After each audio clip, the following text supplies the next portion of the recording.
తమిళ star hero సూర్య నటించిన pan India movie Kanguva ఈ రోజు వరల్డ్ వైడ్ గా ఆడియన్స్ ముందుకొచ్చింది. సూర్య కెరీర్ లో అత్యధిక బడ్జెట్ తో రూపొందిన చిత్రం ఇది. శివ దర్శకత్వంలో రూపొందిన ఈ సినిమాలో దిశా పటాని, బాబీ డియోల్ ఇతర కీలక పాత్రలు పోషించారు. ప్రముఖ నిర్మాణ సంస్థలు Studio Green, UV Creations banners పై కేఈ జ్ఞానవేల్ రాజా, వంశీ ప్రమోద్ ఈ చిత్రాన్ని నిర్మించారు. ఈ రోజు విడుదలైన కంగువాకి ఎక్స్ వేదికగా విభిన్న అభిప్రాయాలు వ్యక్తమవుతున్నాయి. అందులో పాజిటివ్ ఉన్నాయి, నెగిటివ్ ఉన్నాయి. పాజిటివ్ కామెంట్స్ విషయానికి వస్తే చాలా మంది నెటిజన్లు కంగువా బ్లాక్ బస్టర్ హిట్ అని అభిప్రాయపడుతున్నారు.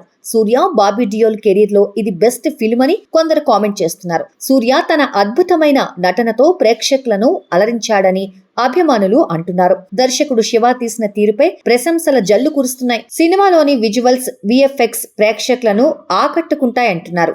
దేవిశ్రీ ప్రసాద్ అందించిన బ్యాక్గ్రౌండ్ స్కోర్ కూడా ప్రశంసలు అందుకుంటుంది. నెగిటివ్ రివ్యూస్ విషయానికి వస్తే కొంతమంది నెటిజన్లు కంగువా యావరేజ్ మూవీ అని అభిప్రాయపడుతున్నారు. కథ బాగున్నప్పటికీ తెరపై ఆకట్టుకునేలా చూపించలేకపోయారని కొందరు అంటున్నారు. సినిమాలో ఎమోషనల్ కనెక్షన్ లేకపోవడం కొంతమందికి నచ్చలేదు. దర్శకుడు శివ సెకండ్ హాఫ్ లో తడబడ్డాడని కొందరు అభిప్రాయపడుతున్నారు. కొన్ని చోట్ల బీజిఎం అతిగా అనిపించిందని అంటున్నారు.